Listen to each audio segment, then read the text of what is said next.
Assalamualaikum warahmatullahi wabarakatuh. Bayangkan sahabat Islam, sebuah dunia yang telah kehilangan harapan. Fitnah menyebar di mana-mana, darah mengalir, dan langit pun tampak muram. Dalam kekacauan itu, muncul seorang pemimpin yang ditunggu-tunggu sejak ribuan tahun silam. Namun, yang mengejutkan, tidak semua menyambutnya. Bahkan, sebagian umat Islam justru menolaknya. Sahabat Islam, Imam Mahdi adalah sosok pemimpin akhir zaman yang dijanjikan dalam banyak hadis sahih. Dalam sebuah hadis yang diriwayatkan oleh Abu Dawud, Nabi bersabda, "Al-Mahdi adalah dari keturunanku, dari anak cucu Fatimah." Hadis riwayat Abu Dawud nomor 4286.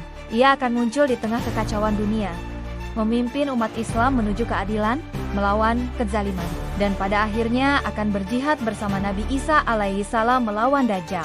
Namun, sebagaimana para nabi ditolak oleh kaumnya, Imam Mahdi pun akan menghadapi penolakan, termasuk dari mereka yang selama ini mengaku beriman.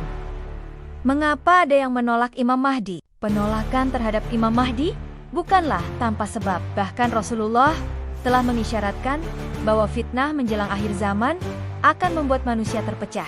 Ada yang tertipu oleh Dajjal, ada yang larut dalam dunia, dan ada pula yang menolak Mahdi karena tidak sesuai dengan ekspektasi mereka. Dalam sebuah atsar, Ali bin Abi Thalib berkata, orang-orang akan mengingkari Mahdi karena ia tidak datang sesuai kehendak hawa nafsu mereka. Kitab Al-Fitan, karya Nuaim bin Hamad. Ada 6 golongan yang akan menolak Imam Mahdi. Pertama, para pemimpin zalim dan pendukungnya. Imam Mahdi akan menumbangkan kekuasaan tirani. Maka para pemimpin dunia yang korup, serta para ulama suk, yaitu ulama jahat, yang mendukung mereka, akan merasa terancam. Dalam hadis disebutkan, akan terjadi perbedaan setelah wafatku. Maka akan keluar seorang dari penduduk Madinah menuju Makkah. Lalu manusia berbaiat kepadanya di antara rukun dan makom. Hadis riwayat Abu Dawud nomor 4286. Bayangkan saja, pemimpin dari luar struktur kekuasaan akan diikuti jutaan orang. Para penguasa dunia yang mana akan membiarkannya memimpin dunia? Kedua, kelompok Khawarij modern. Kelompok ini mengklaim diri paling murni dalam beragama, namun senang mengkafirkan umat Islam lainnya. Mereka akan memandang Imam Mahdi sebagai tauhid karena dianggap belum menegakkan hukum Islam versi mereka. Rasulullah bersabda tentang Khawarij, mereka keluar dari agama seperti anak panah keluar dari busurnya. Hadis riwayat Bukhari dan Muslim. Kelompok ini akan menjadi musuh utama Imam Mahdi karena fanatisme buta mereka. Ketiga, ulama duniawi. Sebagian ulama akan menolak Mahdi karena takut kehilangan pengaruh, jabatan, atau penghasilan. Mereka telah terbiasa hidup di bawah kekuasaan zalim, dan ketika kebenaran muncul, mereka lebih memilih posisi daripada iman. Rasulullah bersabda, akan datang suatu masa di mana ulama menjual agama mereka demi dunia. Hadis riwayat Tabrani dalam Al-Mujam, Al-Kabir. Keempat, kaum liberal dan sekuler. Bagi kelompok ini, Al-Mahdi dianggap ancaman karena membawa nilai-nilai syariat yang bertentangan dengan prinsip sekularisme dan kebebasan mutlak. Mereka akan mencap Al-Mahdi sebagai fundamentalis, radikal, bahkan diktator. Padahal, Mahdi membawa keadilan sejati. Dalam hadis disebutkan, dia akan memenuhi bumi dengan keadilan, sebagaimana sebelumnya dipenuhi oleh kezaliman. Hadis riwayat Abu Dawud. Kelima, orang-orang yang terlalu cinta dunia. Imam Mahdi akan menghapus riba, menegakkan zakat, memerangi penguasa zalim, dan mendistribusikan kekayaan dengan adil.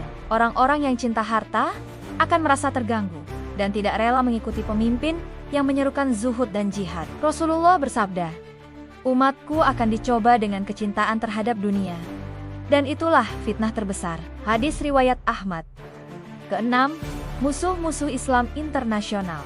Negara-negara besar yang berbasis kekuatan militer, ekonomi, dan teknologi akan melihat Al-Mahdi sebagai musuh besar. Dalam riwayat disebutkan bahwa Imam Mahdi akan menghadapi bangsa Romawi yang bisa ditafsirkan sebagai kekuatan barat. Nabi Muhammad bersabda, kalian akan berdamai dengan Romawi, kemudian mereka berkhianat dan menyerang kalian. Hadis riwayat Abu Dawud nomor ke-4292. Bahkan dalam beberapa atsar disebutkan bahwa Imam Mahdi akan membebaskan wilayah-wilayah besar dari kendali kekuatan global.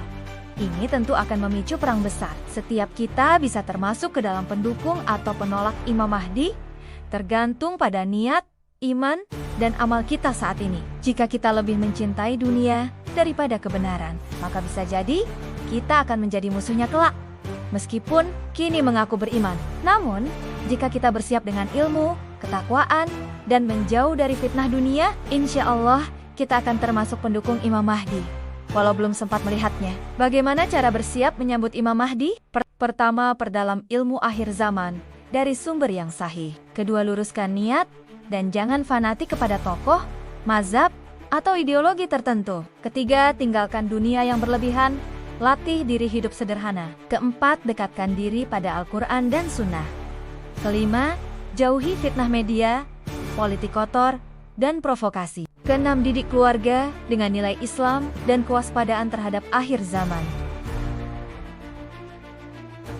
Sahabat Islam, Imam Mahdi bukan sekadar tokoh masa depan. Ia adalah ujian bagi iman kita hari ini. Apakah kita siap mengikutinya? Atau justru termasuk yang menentangnya? Dunia akan tahu. Tapi saat itu, penyesalan sudah terlambat. Jangan lupa like, komen, dan subscribe untuk mendukung channel ini agar terus membahas misteri akhir zaman secara ilmiah dan islami. Wassalamualaikum warahmatullahi wabarakatuh.